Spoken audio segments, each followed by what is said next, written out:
Hi, I'm Bart Herbison, Executive Director of the Nashville Songwriters Association, and this week, the story behind the song for the Tennessean and Tennessean.com.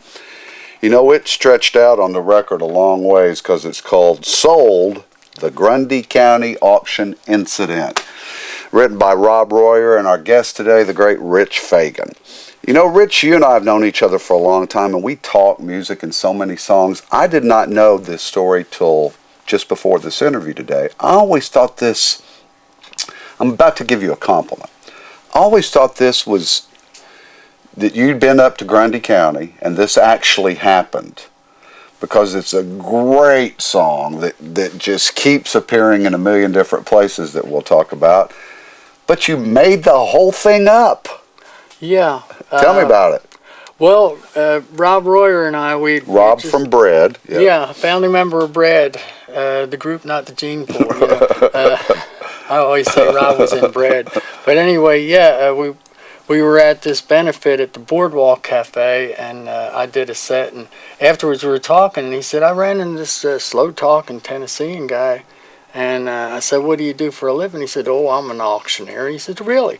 So which is funny in and of itself, a slow-talking auctioneer. Yeah, but by the way, later that night, the guy got up and he was good. Yeah. He just talks slow. It's like singing. It uses a different part of your brain. I guess auctioneering does. But anyway, he said, could we write a song about an auction? I said, sure.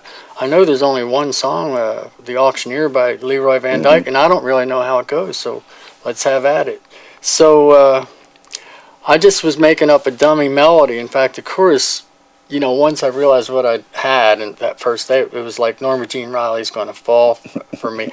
It ain't now, folks. But anyway, so we got a good start on it, maybe a first verse and a part of the chorus. And so over the phone, I said, hey, man, how about if we say, I'm sold, you know, I'm going once, going twice, sold.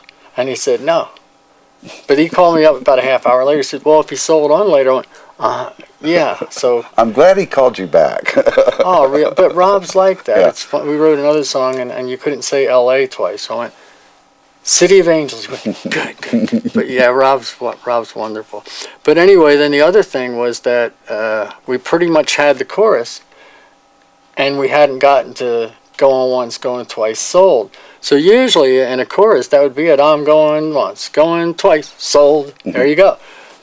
But that's not it. And I think that's what made it even hookier, because just when you think you heard the hook, boom, we hit you with it. First time I did it at the Boardwalk Cafe, I got like a standing ovation in the middle of the song. And you know, it's not a listening room, and it's like, man, I quieted the room. I said, I know this is a hit. You know, funny thing about Grundy County, though, is Austin Church at the Chili Shack show. We worked from like 86, 88, we did 4 shows for WSMV. So he said, well, Rich, where'd you get that Grundy County from? I said, well, Austin, remember you did a bit on the Chili Shack, and you said so-and-so from Grundy County won a free trip to Scumby, Alabama, and a year's supply of potted meat. He says, do I get credit? I said, no. Altamont, Tennessee. I hear stuff, you know. Wow, that I'm going to repeat it. I can't believe that wasn't a real song. Because here's why, and again, it's a compliment. It paints such a scene. Every time I hear that song, I'm in Grundy County at the auction, and I see the pretty lady. Tell me about that line. I don't know. You know, it just came out.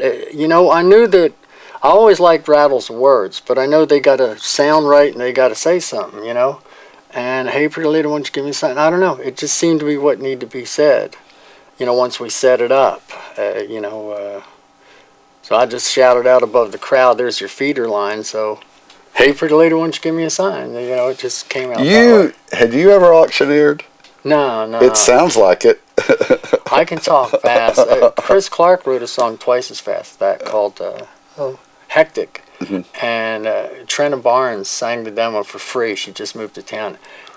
It was that. Now that's a fast song. Never got cut because nobody could sing it. But so, how did it make its way to John Michael Montgomery? We were very fortunate there because, you know... Because he absolutely... Cletus, other people have done it, but that was the right guy for that song. Oh, absolutely. Because the tip sheets at the time said looking for "Be My Be My Baby Tonight," and I knew, well, yeah, but not really. You got to outdo it. And gun to my head, I couldn't have done it. But once we wrote that song, I knew we had done it. And it's funny because the album that it's on, there's a song called "Cowboy Love." It's a wonderful song. You can sing "Be My Baby Tonight" to that. I mean, they only did what they were told to do. But it's funny how that happens because, I mean, with George Strait too, Overnight Mail, biggest tonnage. And, they said, don't pitch anything that would be George Strait. Pitch Travis Tritt because he's playing a character. We wrote it for Strait. And Tom had said, to pitch it, I went, yeah, but, they don't. He says, I'll pitch BB's version, BB Watson. They took exactly what they said they didn't want. You never know. So the lesson is there, you got to do what you think is right. I think you just got to write the best song you can, and if you love it, maybe you'll be lucky, and everybody else loves it too. They just got to get to hear it. A lot of people go, what? It doesn't sound intellectual. I'm the biggest TV junkie ever. I have like 7 of them. They're always on, even on when I sleep. Movies.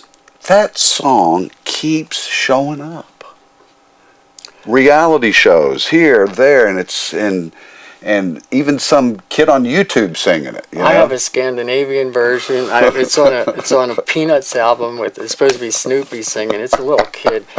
He sounds like Bubba Strait when he was a kid. He sang on that soundtrack. And you sing a song about the heartland. Now he's writing with his dad and stuff. Wow, but it's got a long shelf life. So you do it a little differently, and we're going to hear it in just a second. Yeah, you know what? Like I was telling Bart earlier that for years I've been doing the parody of it. So it's really hard to concentrate and do the song. And he said, "We'll do the parody." Yeah, that's what we want to hear in just a second. Rob Royer and our guest Rich Fagan sold the Grundy County auction incident. And that's the story behind the song this week for the Tennessean and Tennessean.com. Rich Fagan. Cletus T. Judd talked me into writing this parody and then added about 3 more people to it, but it goes like this. This is called Stole the Copyright Infringement Incident. Watch me start running into the real song.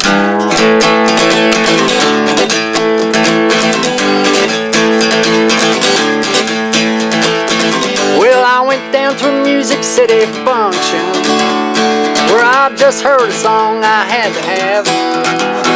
My lawyer told me to proceed with caution, or else you'll make a lot of songwriters mad. But I said, hey, I bet John Michael won't mind if I took his song and made a man on mine like I did so many times with Tim McGraw. Yeah, I never heard